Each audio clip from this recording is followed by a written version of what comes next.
សិលប្រាំនិងព្រហ្មវិហារធម៌ពិតជាមានសារៈសំខាន់ណាស់ដល់ការរស់នៅប្រចាំថ្ងៃដូចជា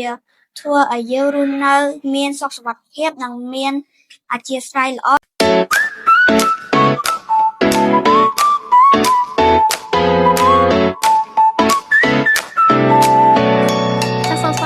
កម្មវិធី Camtalk Talk Show ហើយនេះគឺជាអេពីសូតទី4ដែលយើងនឹងធ្វើការពិភាក្សាលើប្រធានបទការអប់រំនិងគោរពតាមបែបសាសនាចាស់ជាកិច្ចចាប់ផ្ដើមនេះខ្ញុំសូមគោរពជម្រាបសួរលោកគ្រូអ្នកគ្រូមិត្តសិស្សានុសិស្សក៏ដូចជាទស្សនិកជនទាំងអស់ជាទីគោរពស្រឡាញ់ផងដែរនេះខ្ញុំជាពុទ្ធធីវីជាអ្នកសម្របសម្រួលក្នុងកម្មវិធីថ្ងៃនេះផងដែរយើងនឹងមានការចូលរួមពីកុមារា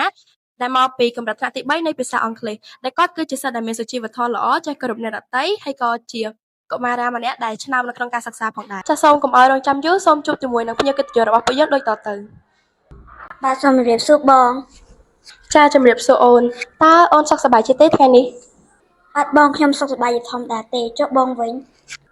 ចាអូនបងក៏សុខសប្បាយជាធម្មតាដែរតើថ្ងៃនេះអូនមានអារម្មណ៍ដូចម្តេចដែរដែលបានចូលរួមក្នុងកម្មវិធីរបស់ពួកយើងបាទបងថ្ងៃនេះខ្ញុំមានអារម្មណ៍ថាសប្បាយចិត្តនិងរំភើបជាខ្លាំងដែលបានចូលរួមក្នុងកម្មវិធីរបស់សាលាចាបន្ទាប់ពីសំណេះសំណាលរួចបងចង់ឲ្យបងអូនណែនាំខ្លួនដល់ទស្សនិកជនជាមុនសិនបាទសូមជម្រាបសួរអ្នកទាំងអស់គ្នាខ្ញុំបាទឈ្មោះពេសៀងអ៊ុនមានអាយុ10ឆ្នាំជាសិស្សរៀនថ្នាក់ក្រេត3ផ្នែកភាសាអង់គ្លេសនៃសាលាអន្តរជាតិ Camtalk សាខាទី1បាទសូមអរគុណចាអញ្ចឹងកុំឲ្យខាត់ពេលយូរបងសូមសួរទៅដល់សំណួរទី1តែម្ដងទៅតើបងអូនដឹងទេថាប្រទេសកម្ពុជាសប្តាហ៍ថ្ងៃកាន់សាសនាអ្វីបាទសូមអរគុណបងសម្រាប់សំណួរនៅប្រទេសកម្ពុជាយើងកាន់សាសនាព្រះពុទ្ធតែប្រជាជនគ្រប់រូបក៏អាចមានសិទ្ធិគោរពនៅសាសនាដែលខ្លួនពេញចិត្តបានផងដែរសូមអរគុណចាអរគុណសឹកអូនសម្រាប់ចម្លើយដ៏សាច្បាស់ក្បាយមួយនេះចាមើលទៅបងអូនមានអាយុនៅតិចប៉ុន្តែការយល់ដឹងរបស់បងអូនគឺពិតជាល្អមែនតើអញ្ចឹងបងចង់សួរបងអូនថាតើបងអូនបានយល់ដឹងអំពីការអប់រំតាមបែបព្រះពុទ្ធសាសនាដែរឬទេបាទបងតាមអ្វីដែលឆាធ្លាប់បានបង្រៀនគឺសិល5និងព្រហ្មវិហារធម៌អញ្ចឹងសឹកអូនតើអូនអាចណែនាំបងអំពីសិល5បានទេសឹកអូន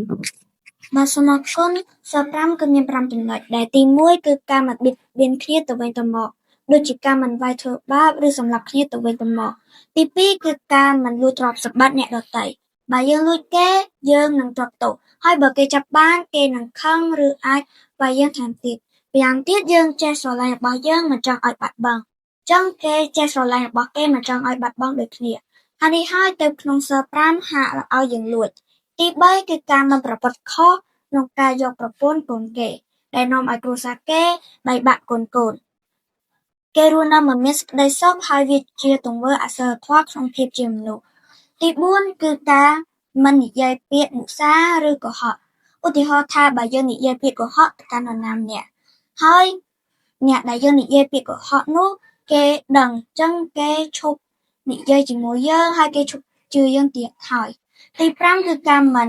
ខឹកគ្រឿងស្រវឹងព្រោះវាអាចបំផ្លាញសុខភាពយើងហើយពេលយើងស្រវឹងយើងបើកបរតាមផ្លូវយើងអាចបង្កគ្រោះថ្នាក់ដល់គេឯងអាចធ្វើឲ្យគេរបួសពិការឬស្លាប់ធ្វើឲ្យគេខូចចិត្តហើយយើងអាចជាប់ទោសយ៉ាងទៀតពេលស្រវឹងអ្នកមួយចំនួនតែប្រើអំពើហិង្សាឬធ្វើទង្វើមិនសមរម្យជាដើមបាទសូមអរគុណចាអរគុណសឹងអូនសម្រាប់ចម្លើយបងពិតជាកោតសរសើរចំពោះការយល់ដឹងរបស់បងអូនមែនតើអញ្ចឹងបងអូនអាចណែនាំបងអំពីព្រហ្មវិហារធម៌បានដែរឬទេ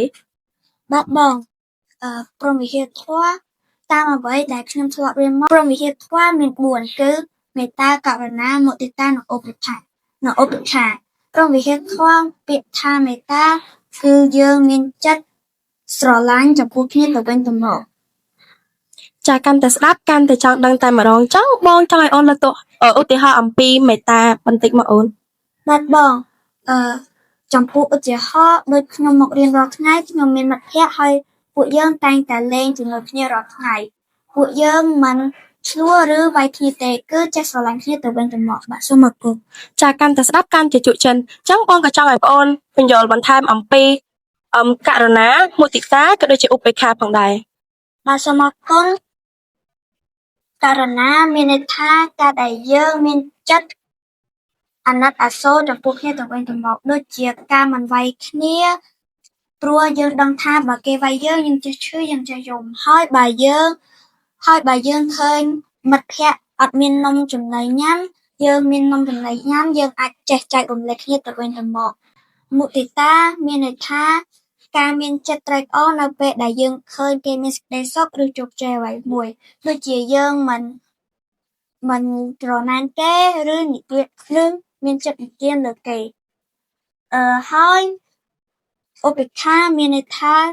ការមានចិត្តជាកណ្ដាលមិនលំអៀងសូមអរគុណ ចាអរគុណសឹងអូនបងពិតជាស្ងើចសរសើរចំពោះចំណេះដឹងរបស់ប្អូនមែនតើចាសឹងអូនដោយសារបងឃើញថាប្អូនបានយល់ដឹងអំពីព្រហ្មវិហារធម៌ក៏ដូចជាសិល5ផងដែរអញ្ចឹងតើប្អូនអាចប្រាប់អំពីសារៈប្រយោជន៍នៃការយល់ដឹងអំពីព្រហ្មវិហារធម៌ក៏ដូចជាសិល5ដល់ទស្សនិកជនរបស់យើងបានទេបាទសូមអរគុណបងខ្ញុំបានរៀននិងយល់ដឹងពីសិល5និងព្រហ្មវិហារធម៌ពិតជាមានសារៈសំខាន់ណាស់ដល់ការរស់នៅប្រចាំថ្ងៃដូចជាធ្វើឲ្យយើងរស់នៅមានសុខសុវត្ថិភាពនិងមានអធ្យាស្រ័យល្អចំពោះគ្នាទៅវិញទៅមកហើយបើគ្រួសារមួយសាលាមួយសហគមន៍មួយមានការគោរពគ្នាមានភាពស្មោះត្រង់និងមិនហូបគ្រឿងស្រវឹងនោះពិតជាធ្វើឲ្យសហគមន៍ទាំងមូលមានការរីកចម្រើនកាន់តែកើនឡើងផងដែរបាទសូមអរគុណចាអរគុណសឹងអូនសម្រាប់ចម្លើយដ៏សែនក្បោះក្បាយមួយនេះចាមុននឹងគោរពជម្រាបលានាងខ្ញុំក៏សូមខន្តីអភ័យទោសក៏ដូចជាអធ្យាស្រ័យចំពោះកំហុសឆ្គងណាដែលកើតឡើងដោយអចេតនាចឹងចាជាចុងក្រោយសូមគោរពជម្រាបលាហើយក៏កុំភ្លេចរងចាំតាមដាននៅអេពីសូតក្រោយផងដែរ